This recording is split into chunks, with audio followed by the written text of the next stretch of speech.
자, 15번 문제. 자, 이런 문제는요, 또 박스를 이용한 또 계산 문제인데, 이런 것도 좀 시간이 걸려요, 여러분이. 좀 빨리 풀면 좋은데, 요 계산을 다 해야 되거든요, 이런 걸 보면은. 자, 전국에 2개의 도시와 3개의 산업만 존재한다고 가정할 때, 입지 계수에 대한 설명이죠.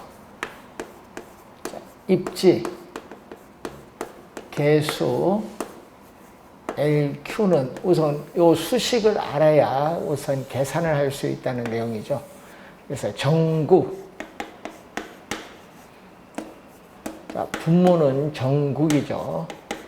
전국 전체 산업의 고용자에 대해서 전국의 I 산업 고용자 수가 차지하는 비율. 자, Z 지역.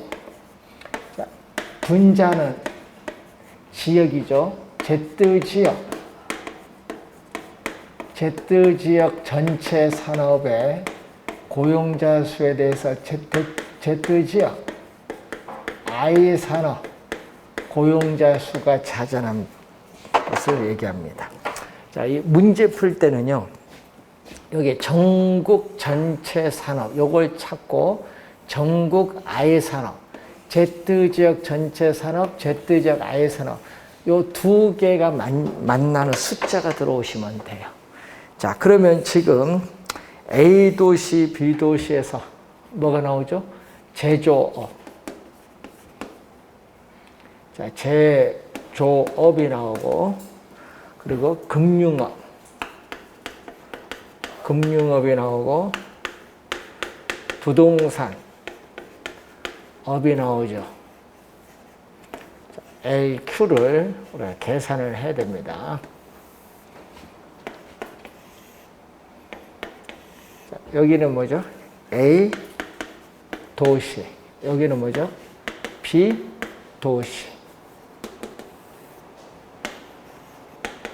자, 이때 계산을 이렇게 해서 6개를 다 해야 돼요. 시간이 걸리죠. 빨리 이제 구하는 방법 보면은 전국이 10,000명이에요. 자, 전국 전체는 10,000명. 자, 전국 전체는 10,000명. 두 번째 칸과 맨 밑에 합계가 전체입니다. 그래서 10,000명이고 제조업은 얼마? 제조업은 4,000명. 그럼 여기 얼마죠? 10분의 4죠. 10분의 4. 그럼 여기도 얼마? 10분의 4야. 이런 식으로. 그럼 두 번째, 금융업은 얼마죠? 금융업은 10,000명에서 5,000명. 10,000명에서 5,000명이니까 얼마? 2분의 1. 그럼 여기도 2분의 1. 여기는 같지 뭐. 자, 부동산업은 또 10,000명에서 얼마? 1,000명. 자, 10,000명에서 1,000명이니까 여기 또 10분의 1. 이렇게 우선 분모부터 구해놓고 이제 분자로 갑니다. 자, A 도시는 얼마? A 도시 세 번째 칸 1,000명에서 A 도시는 1,000명에서 얼마죠? 300명이 차지하고, 자, 그리고 B 도시는 3,000명에서 얼마? 1,200명이 차지한다. 그럼 이게 10분의 3이죠. 10분의 3이니까 내항의 곱은 40, 외항의 곱은 30, 4분의 3이니까 0.75. 여기는 공두개 없어지죠. 자, 3, 4, 12, 10분의 4니까 약분하니까 얼마죠? 1. 자, 여기는 금융이죠. 금융은 1,000명 중에 얼마죠? 500명. A도시 500명. 또 2분의 1이니까 또 1. B도시도 3,000명에서 얼마? 금융은 1,500이니까 또 2분의 1이죠. 또 1. 자, 그리고 부동산 업은 A도시 1,000명 중에 200명이죠. 5분의 1이죠. 그러면은 내항의 곱은 5, 외항의 곱은 10이니까 2가 되겠고, 우리가 B도시는 3,000명에서 300명이니까 10분의 1이죠. 그러니까 1. 자, 그러면은 1번 볼까요? B도시의 제조업은, B도시 제조업은 A도시의 부동산업보다 입지 개수가 높다 하면 안 되죠. 낮다. 1번 맨 끝에 낮다 해야 맞고. 자, A 도시의 부동산업은 B 도시 금융업, 요 2가 요 1보다 높죠. 또 맨 끝에 낮다 하니까 또 틀린 지문. 3번 A 도시의 제조업은 B 도시 부동산업보다 입지 개수가 높다가 아니라 낮다. 그리고 4번에 A 도시 부동산업은 B 도시 부동산업보다 입지 개수가 이게 뭐죠? 2가 1보다 높죠? 높다. 5번 정답이죠. A 도시 금융업, B 도시 금융업 입지 개수는 서로 1과 1로서 같다. 5번 정답. 자, 이런 유형의 문제는 아까 요거 6개를 다 구해서 이제 비교를 하는 건데 여기 시간이 좀 걸려요.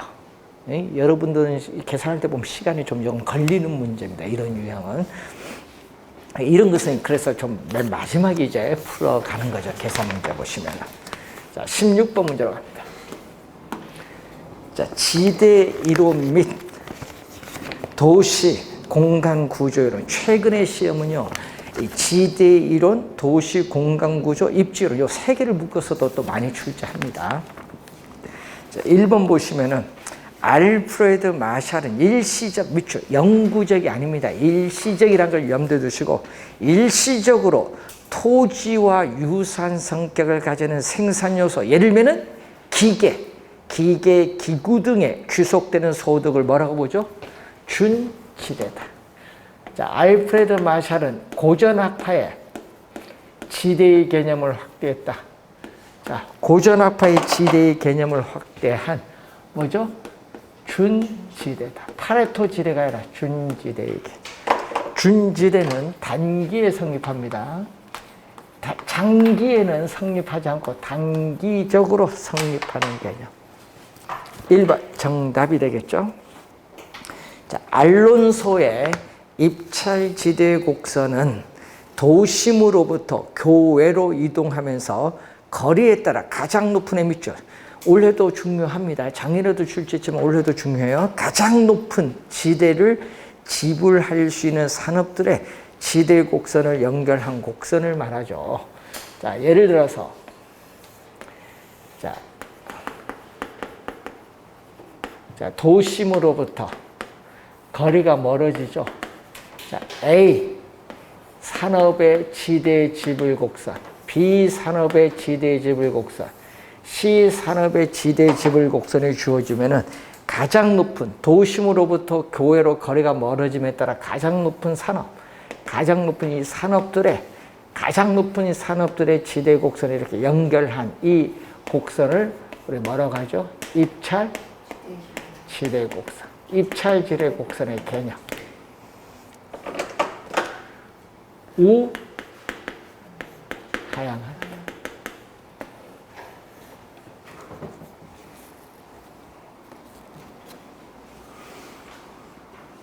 3번 해리스 울만의 다핵심 이론은 서로 유사한 활동이 함께 모여야 돼. 이걸 뭐죠? 집적이 포인트죠. 집적하려는 특성이 있다. 3번은 뭐죠? 집적 지향성. 같은 업종, 동종의 활동에서는 어떻게 돼? 상호 모인다. 이걸 집적 지향성을 추구한다.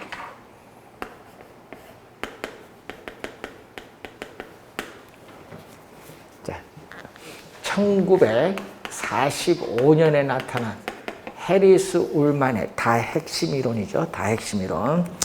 자, 버제스의 동심원 이론은 친입, 경쟁, 천위 과정을 수반하는 생태학적인 논리에 근거하고 있다. 이러면 언제 나오죠? 1925년에 나타난 최초의 이론이 누구? 버제스. 버제스는 우리는 도시의 공간 구조 형성을 도시 생태학, 자, 도시의 공간 구조 형성을 도시 생태학적 관점에서 접근하고 있다.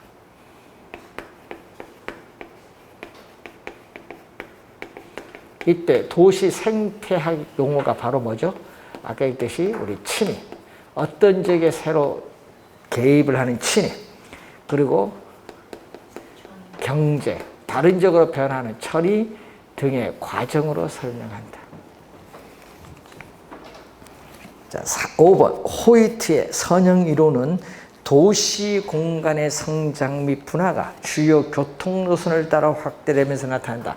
자, 호이트는 언제? 1939년에 나타난 호이트의 선형 이론이죠. 선형 이론은 항상 교통 노선, 교통망이 포인트죠. 교통망을 따라서 무슨 모양으로? 부채꼴 모양으로 도시가 성장한다. 키워드죠. 부채꼴 모양으로 도시가 성장한다. 그래서 정답은 1번이 정답.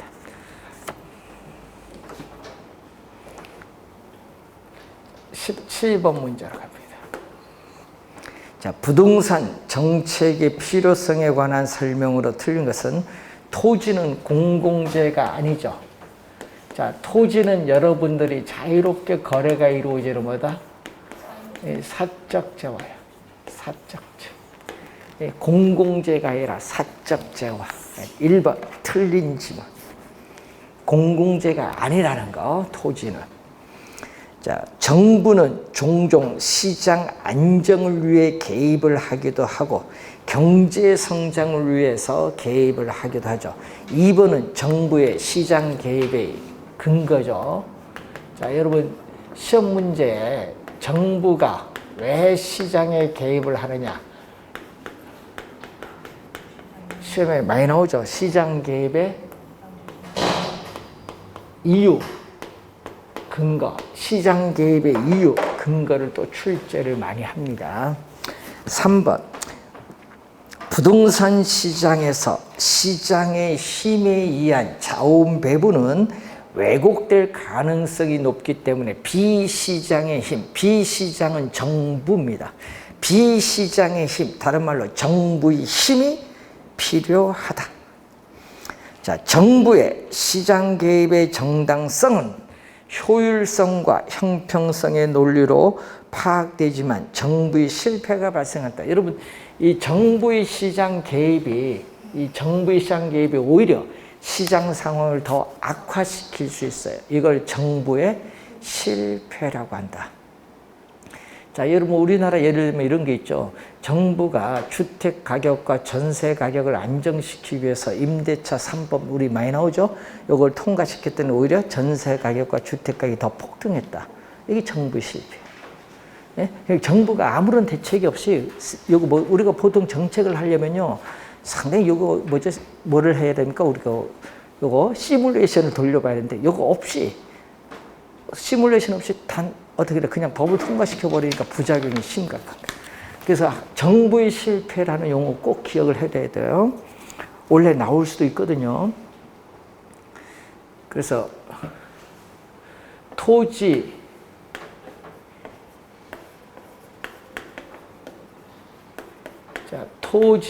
이용 규제의 대표적 수단은 뭐죠? 지역? 예, 지구지. 예. 이런 걸 이제 한정된 토지를 합리적 효율적으로 이용하기 위해서 하는 거죠. 그래서 이런 것은 뭐 토지 이용의 효율성을 위해서 규제하기도 한다. 이런 얘기죠. 자, 5번 토지 소유의 독점이나 편중은 토지의 적정한 공급을 제한하고 소득의 불균형을 심화시켜서 형평성에 문제를 유발할 수 있기 때문에 정부의 개입이 필요하다. 그래서 여러분 지역주구제는 뭐를 위해서? 우리는 효율성을 위해서. 그리고 토지 가격 규제는 뭐를 위해서? 우리는 형평성 차원에서 우리 개입을 하기도 하는 거예요. 자, 1번 정답이 되겠습니다. 18번 공공재에 관한 설명으로 틀린 것은 공공재는 외부 효과를 유발하는 경우가 많다. 예를 들면은 우리 대규모 공원 같은 거. 자, 소비에서의 뭐죠? 비경합성이 존재한다. 공공재는 이 두 가지 특성을 우리가 갖춰야 되는데 이 소비에 있어서의 비경합성이 나타나죠.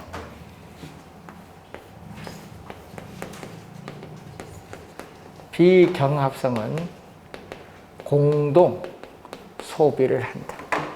또 우리는 이 국방 치안처럼 우리 비용을 지불하지 않는 사람도 그 사용으로부터 배제시킬 수 없다. 비배제성. 자, 그래서 2번에 3번에 모든 소비자에게 균등하게 배부된다. 모든 소비자에게 균등하게 배부된다. 그건 요거 비배제성에 대한 설명. 배제시킬 수 없으니까 균등하게 배분되죠. 자, 생산을 시장기구에 맡기면 어떻게 돼요? 여러분, 공공재의 생산을 시장기구에 맡기면 여러분이 시장에서 공공재를 생산하는데 비용을 지불해야 돼요. 지불해야 되는데 지불 안 하죠. 예? 지불을 해야 되는데 공공재가 속으로 필요함에도 불구하고 공공재에 대한 선호를 밖으로 표시를 하지 않기 때문에 사회에서 필요한 양만큼 생산이 불가능하다. 사회에서 필요로 하는 양만큼 생산이 불가능하다. 그래서 과소 생산 공급되는 경향이 있다. 그래서 맞고 5번 시장 수요 곡선은 개별 수요 곡선을 뭐다? 수직입니다. 수평해라. 이런 공공재는 우리는 시장 수요 곡선은 개별 소비자들의 수요 곡선을 뭘로? 수평해라. 뭐다? 수직. 주어진 양을 가격에 관계없이 소비자들이 소비하니까 수직. 우리 사적 재화는 뭐다? 수평. 근데 여기는 수직으로 합합.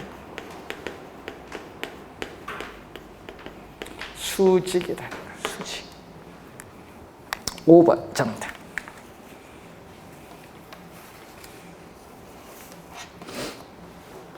19번 문제로 갑니다. 지역지구제에 관한 설명으로 틀린 것은, 자, 원래 중요한데 토지 이용 규제의 대표적 수단이 지역지구제라는 걸 염두에 좀 두시고, 자, 1번 지역지구제는 토지 이용에 수반된 부의 동그라미 정의 아니죠. 부의 외부 효과를 제거하거나 완화시킬 목적으로 지정합니다. 자, 지역과 지구별로 건축물의 용도, 종류 및 규모 등을 제한하고 있죠. 여러분, 건폐율도 있고 용적률도 있죠. 자, 국토의 계획 및 이용에 관한 법령상 여러분 중층 주택을 중심으로 편리한 주거 환경을 조성하기 위해서 지정하는 지역을 제2종 일반 주거 지역이죠. 그래서 맞는 질문. 일반이 포인트입니다. 일반이 포인트. 자, 4번 국토의 계획 및 이용에 관한 법령상 용도 지역 중 도시지역에는 주거지역, 상업지역, 공업지역, 녹지지역, 주상공록 4가지가 있습니다. 자, 5번 지역지구제에 따른 용도 지정 후에 관련 법에 의해서 사인의 토지용이 제한된다. 되지 않는다니까 틀린지만, 예? 개인의 토지용이 제한됩니다. 5번 정답.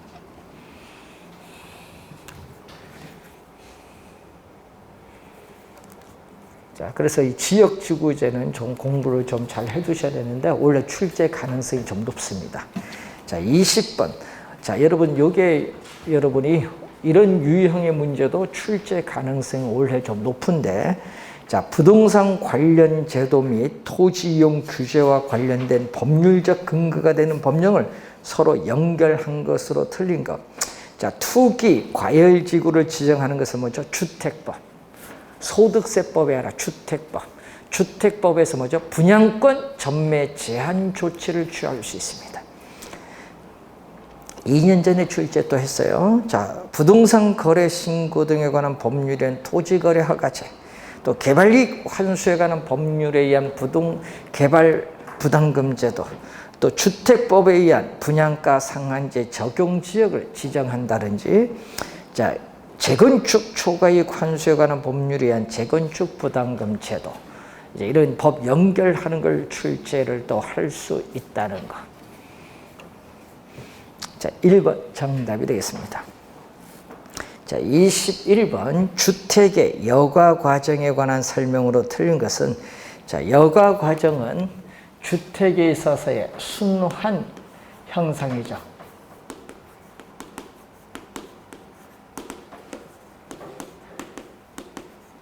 주택의 순환.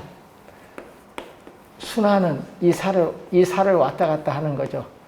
주택에 있어서의 순환되는 형상을 여가 과정이다. 자, 일정 수준 이하의 저급주택이죠. 일정 수준 이하의 저급주택 공급이 제한되면은 일정 수준 이하의 주택 공급은 뭐에서? 하향 여가에서 발생한다. 하향 여가. 여기가 포인트죠. 1번 맞는 지문. 그래서 일반적으로 그래서 우리 여가 과정이라고 하면 뭐를 의미한다? 하향 여가를 말하지. 상향 여가, 하향 여가. 여러분이 작년에도 개념 둘 다 출제했죠. 자, 2번 주거 입지는 침입. 어떤 지역에 개입이 하는 침입과 다른 지역으로 변화하는 천이 형상으로 인해서 주거 입지는 변할 수 있다. 여러분 고소득층 주거지역이 저소득층 주거지역으로 변화를 할 수 있다. 이런 얘기죠. 자, 상향 여가란 저급 주택이 수선 또는 재개발되죠. 저급 또는 저가 일정 수준 이하의 주택을 비용을 투입을 해서 수선하거나 또는 재개발을 해서 상위 소득 계층의 사용으로 전환되는 것을 우리는 상향 여가 개념입니다. 주택의 상향 여가는 소득 증가와 같은 이유로 인해서 저급 주택에 대한 수요가 감소되었을 때입니다. 감소의 동그라미. 요거 시험에 벌써 3번 출제했죠. 증가로 많이 냅니다. 감소라는 걸 주의 좀 해두시고. 자, 저급 주택을 수리 수선하여 수리 비용보다 주택 가치 상승분이 큰 경우에는 어떻게 돼요? 우리는 수리를 해서 뭔가 상향 여가죠. 하향이 아니라 상향 여가가 나타날 수 있다.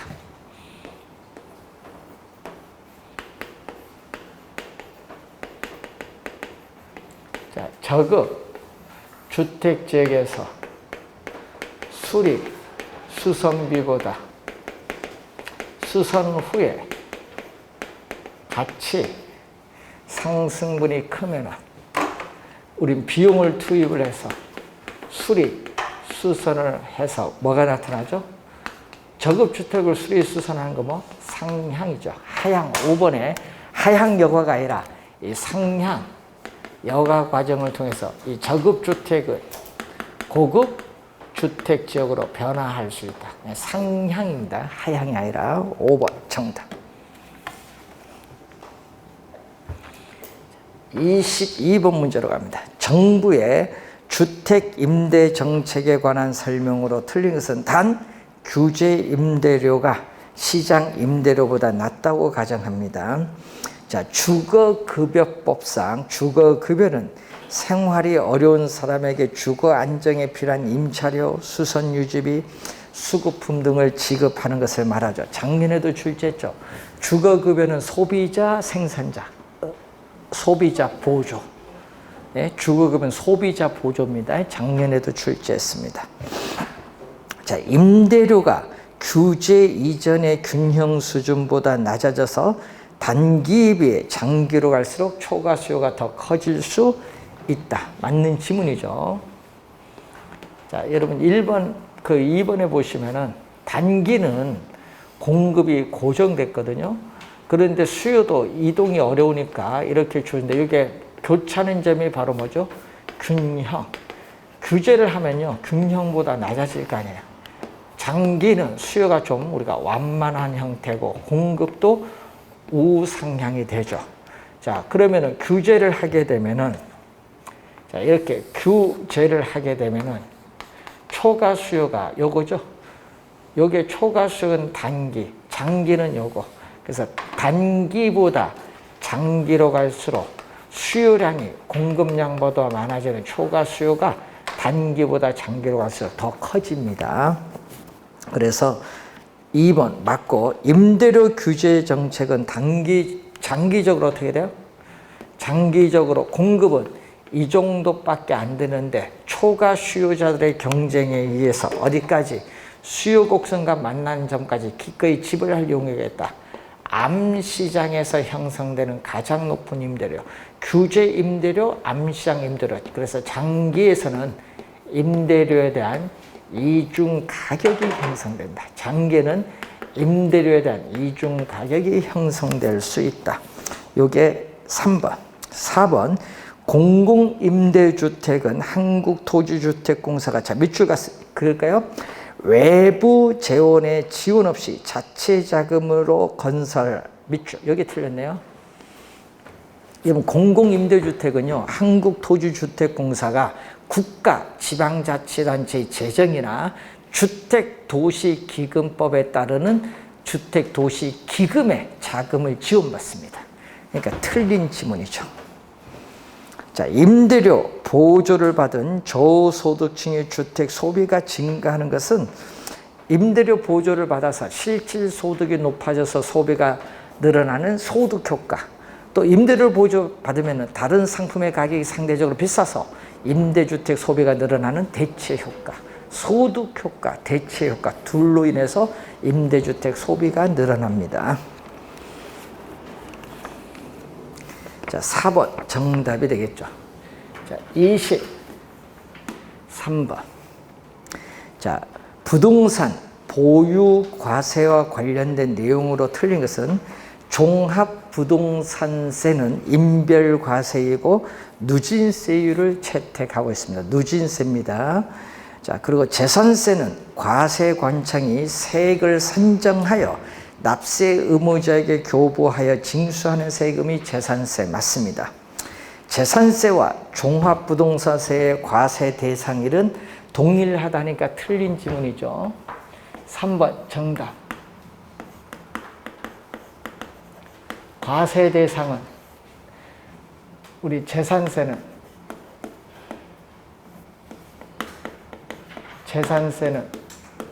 토지, 건축물, 주택, 선박, 항공기가 있고 종합 부동산세는 토지, 주택. 과세 대상 다릅니다.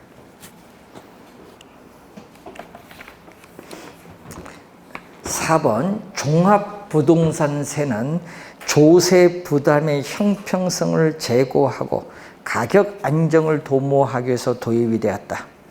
자, 종합부동산세의 과세 기준일은 재산세의 과세 기준일을 한다. 언제? 6월 1일.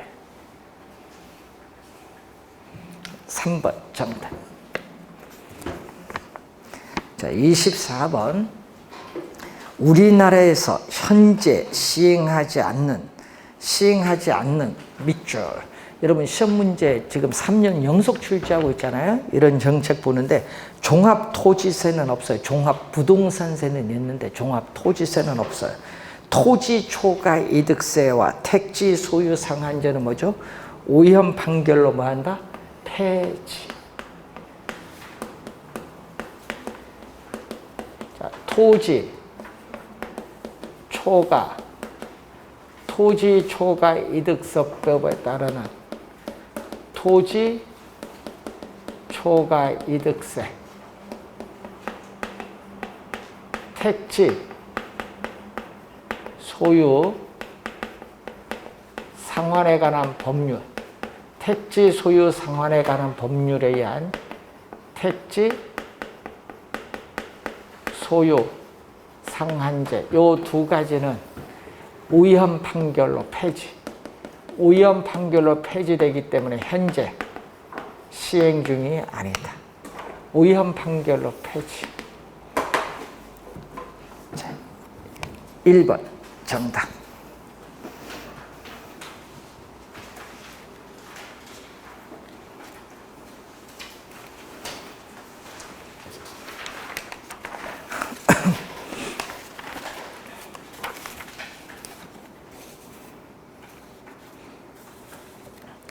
자, 분양가 상한제는 어디서 적용하고 있죠? 주택법. 토지거래 허가제는 토지거래 허가제와 부동산 실거래가 신고제는 부동산 거래 신고 등에 관한 법률. 또 부동산 실권리자 명의등기에 관한 법률에서 나타난 명의신탁을 방지하기 위해서 도입된 게 부동산 실명제. 뭐 이런 다 시행 중에 있습니다. 자, 25번. 부동산 투자에 따른 위험과 수익에 관한 설명으로 틀린 것은, 자, 장래에 인플레이션이 예상되는 경우에는 대출자는 고정 이자율 대신 변동 이자율로 대출하기를 선호하죠. 왜냐? 대출 금리 인상을 통해서 차입자에게 금리 변동 위험을 증가시킬 수 있기 때문에 그렇죠. 자, 여러분 25번에 1번은 무슨 위험? 또 인플레이션 위험이라고 해요. 자, 25번에 1번은 인플레이션 위험과 관련했다. 부동산 투자의 위험의 종류에 인플레이션 위험과 관련돼 있다. 2번 유동성 위험이란 대상 부동산을 처분하여 현금화하는 과정에서 발생하는 시장 가치의 손실의 가능성을 말하는데, 여러분 유동성 위험을 다른 말로 황금성 위험이라고도 해요. 자, 위험 회피적이라는 의미는 투자자들이 두 투자 안에 기대 수익률이 동일하다, 같을 경우에는 위험이 낮은 투자를 선택해요. 기대 수익이 동일할 때 위험이 낮은 걸 선택할 때 우리는 위험 회피적이란 말 사용합니다. 자, 무위험률은 장래에 기대되는 수익이 확실에 동그라미, 확실한 경우의 수익률. 예를 들면은 국채 수익률을 의미하죠. 자, 5번 정답. 투자자가 부담하는 위험이 크면 클수록 요구하는 수익률도 커진다. 그래서 5번을 우리 뭐라고 하죠? 위험, 수익의 상쇄관계. 5번 위험, 수익의 상쇄관계. 일반적으로 위험과 수익은 뭐였냐? 비례관계에 있다. 비례관계.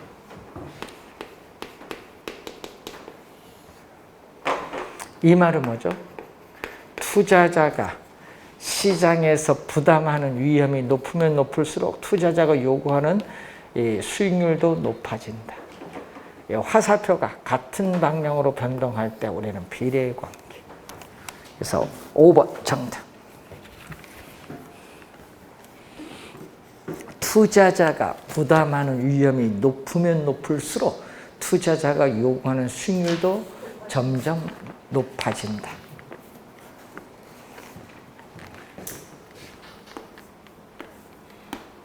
자, 26번.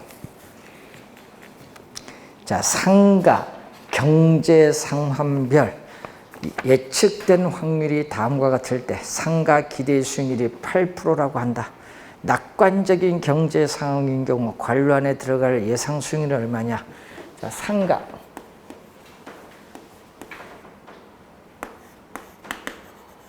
자, 상가의 기대 수익률은, 자, 비관적일 때 예상 수익률 몇 프로?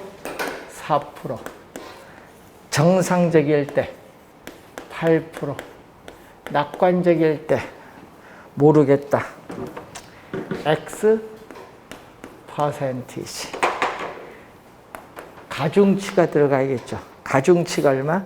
전체 100%에서, 자, 전체 100%에서 비관적일 확률 20%, 전체 100%에서 정상적일 확률 40%, 전체 100%에서 낙관적일 확률 몇 프로? 40%. 다 곱해줬더니 여기 8%가 되죠. 상가 기대 수익률. 자, 여기 얼마죠? 0.2거든요. 그러면 0.2 곱해주면 0.8%. 이거 0.4죠. 3.2%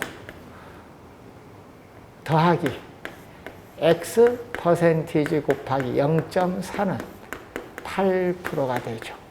자, 요거 4%거든요. 요 4%를 이쪽으로 넘어가면 되겠죠. 그러면 X 퍼센티지 곱하기 0.4는 4%가 돼요. 그럼 X 퍼센티지는 양변을 0.4로 나눠주니까 4%가 돼서 얼마? 분모 분자에 10을 곱해주죠. 소수점을 없애주기 위해서. 그래서 10%. 그래서 X는 얼마? X는 10. 그래서 정답 1번이 정답이 되죠. 기대의 수익률 구하는 거. 기대의 수익률 구할 때는 각 경제 상황에 따른 기대의 수익률에 뭘 곱해준다? 가중치. 요게 뭐죠? 앞에 여기 가중치, 확률, 요 가중치를 곱해서 다 더해주면 기대의 수익률이 됩니다.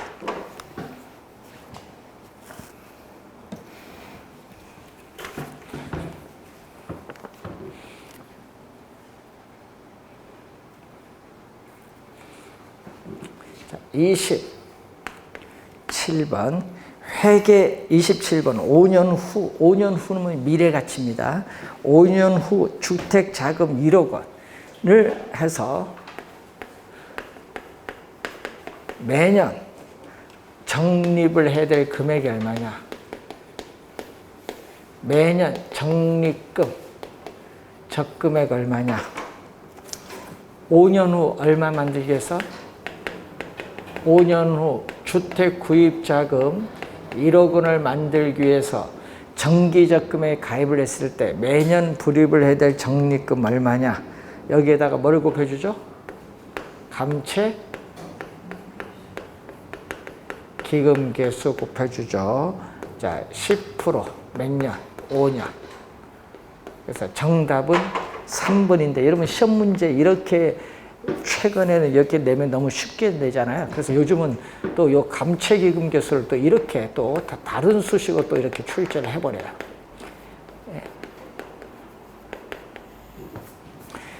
연금의 내과 개수의 역수거든요.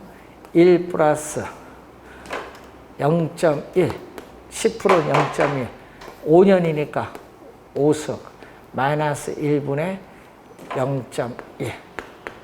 이런 식으로 출제를 해버려요. 이게 감채기금 개수. 그러니까 시험 문제는 이렇게 돼버리면 여러분이 어떻게 돼? 이렇게는 풀렸는데 이렇게 되면 또 못 푸는 경우가 많아요. 요즘에는요, 여러분이 이런 형태로 출제해버리더라고요.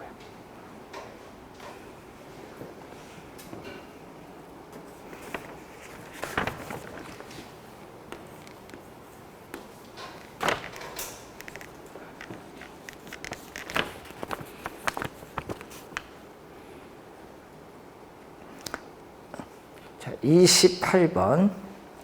자, 회계 기록을 검토하여 부동산 평가에 사용될 수 있는 수입 지출 명세서를 작성하고 있다. 자, 회계 기록상 누락되는 것 중에서 안정적인 영업 경비를 우리 구하는데 첨가를 해야 될 항목이 뭐냐? 자, 여러분 우리 이런 수식이 있거든요. 유효 총소득에서 뭐를 빼죠? 유효 총소득에서 영업 경비를 공제해주면 뭐가 나오죠? 순 영업 소득이 나오는데, 자, 여러분이 거기에 소유자 봉급은 영업 경비에 포함되지 않습니다. 뭐는 포함된다? 소멸성 보험료는 뭐 들어가죠? 화재 보험료는 들어가겠죠. 자, 소멸성 보험료인 화재 보험료 들어가고 또 뭐가 들어가죠? 보유세인 재산세도 들어가고. 자, 보유세인 재산세도 영업경비 들어간다는 걸 주의해 두시고, 자, 저당 지불액은 안 들어가죠. 왜냐? 저당 지불액은 요거잖아요. 부채, 서비스액인 여기에 저당 지불액이 있거든요. 저당 지불액은 영업경비에 포함되지 않습니다. 개인적 업무비도 포함 안 되고, 감가상각비는 뭐 할 때 필요한다? 감가상각비는 소득세 계산할 때 필요해. 자, 감가상각비는 뭐 할 때? 요 소득세. 예? 이 소득세 계산할 때 감가상각비가 필요하다. 그렇기 때문에 정답은 몇 번?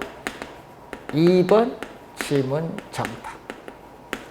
2번 정답이죠. 자, 여러분 소득세 계산할 때 순 영업소득에서 세금, 대체 충당금은 세금 공제의 대상이 되지 않죠. 이때 대출금에 대한 이자 지급액과 부동산 사용에 따라 소모되는 부동산 자체의 감가상각액. 그러니까 이 감가상각액은 소득세 계산할 때 필요하죠. 여기에 과세, 소득의 세율을 곱해주면 영업 소득세인데, 그래서 여러분 감가상각액, 감가상각비는 뭐 할 때 필요하다? 소득세 계산할 때 필요하다. 그래서 정답은 화재보험료 2번 정답이 되겠습니다.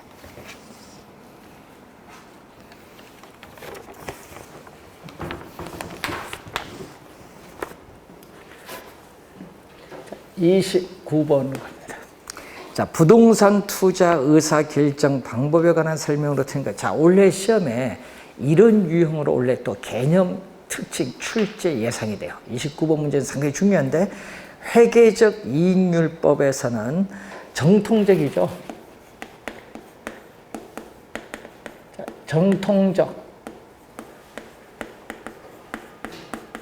자, 전통적 분석 기법은 미래에 예상되는 현금 흐름을 현재의 가치로 할인을 하지 않는 비할인 기법이다. 비할인 기법. 자, 여기에는 회수 기간법, 우리 단순 회수 기간법을 우리 줄여서 그냥 회수 기간법이라고 하죠. 그리고 회계적 이익률법. 자, 주의할 것은 회계적 이익률법은 화폐 시장 가치를 고려하지 않는 비할인 기법이다. 자, 상호 배타적 투자의 경우에 목표로 하는 이익률보다 크다. 자, 여러분 이 회계적 이익률이, 자, 이 회계적 이익률, 자, 연평균 순이익이, 연평균 수익이 연평균 투자 금액이 얼마냐? 이 회계적 이익률이 기업이 목표로 하는 이익률, 기업이 목표로 하는 이익률보다 얼마나 크냐? 요거 회계적 이익률이 목표로 하는 이익률보다 큰 투자 중에서도 우리는 가장 투자를 때 채택한다. 큰 투자 중에서도 가장 큰 투자를 선택한다. 가장 큰 이 포인트. 자, 5번 질문. 회수기간법은 또 비할인 기법이니까 화폐 시간 가치를 고려하지 않고 회수기간이 가장 짧은가? 자, 회수기간이 기업이 목표로 하는 회수기간보다 짧을 때 투자가 이루어지는데, 이때 이 회수기간이 가장 짧은 거. 또 그게 5번 지문에 회수기간이 더 짧은 애 밑줄. 그게 또 포인트. 자, 할인 현금 흐름 분석법. 자, 이 할인 현금 흐름 분석법은 크게 우리는 순현재 가치법, 수익성 지수법, 내부 수익률법, 내부 수익률법으로 우리가 대표되죠. 자, 2번에 수익성 지수법은 투자된 현금 유출의 현재 가치를 이 투자로부터 발생하는 현금 유입의 현재 가치로 나눈 것 하니까 틀린지 뭐. 개념이 틀렸죠. 자, 분모 분자를 잘 봐야 되는데, 분자는 현금 뭐다? 유입. 분모 분자 요걸 잘 보세요. 현금 유입의 현재 가치. 현금 유입의 현재 가치를 뭘로 나눈 거예요? 현금 유출의 현재 가치로 나눈 거예요. 분모 분자가 바뀌었어요. 2번 정답. 3번은 화폐 시간 가치를 고려한 방법으로 순현가가 0보다 작으면, 자, 순현가는 현금 유입의 현가에서 현금 유출의 현가를 뺀 건데, 자, 0을 기준이죠. 순현가는 순0, 0을 기준했을 때 0보다 크냐 작냐? 0보다 크면은 현금 유입의 현가가 현재 투자 금액보다 크니까 투자를 채택하고 0보다 작으면 투자를 하지 않는다. 자, 4번 내부 수익률은 얼마? 자, 내부 수익률법에서의 내부 수익률은 현금 유입의 현재 가치와 현금 유출의 현재 가치를 서로 같게 만드는 할인이에요. 같게 만드니까 뭐죠? 순현재 가치는 PV에서 I를 뺀 건데 서로 같다. 그러면 여기 제로죠. 순현재 가치를 0으로 만드는 할인율을 내부 수익률이라고 합니다. 그래서 4번 맞는 지문이죠. 그래서 몇 번? 2번이 틀린 지문이 됩니다. 항상 개념을 출제 많이 합니다. 개념 정확하게 다시 한번 확인해 주시고 올해 또 29번 이런 거 상당히 중요한 문제입니다. 잘 확인해 두셔야 되겠습니다. 자, 여러분 29번도 중요하지만 30번도 올해 이런 형태로 또 출제 예상이 되죠. 30번 문제도 잘 공부를 해 두셔야 되는데, 자, 여러분 30번 문제 이런 문제 나오면요. 박스가 나왔잖아요. 박스인데 보기 보세요. 계산 몇 개 해야 돼요? 5개. 이런 유형은요. 최근에 답이 다 5번에 있어요. 못 풀면 5번 찍고 가야지. 2년 전에도 5번 했어요. 이런 건 뭐 어쩔 수 있어요. 시간, 이런 거 5개 다 풀으라는 것은 거의 답이 5번에 있는데, 그래서 이런 문제 풀 때는 5번 풀어보고 5번이 아니면 4번 풀면 거의 답이에요. 1, 2번에 답을 안 둡니다. 이런 유형의 문제는. 계산 몇 개? 5개 다 해야 될 문제. 항상 염두에 좀 두시면서, 자, 30번은 잠시 쉬고 설명하겠습니다.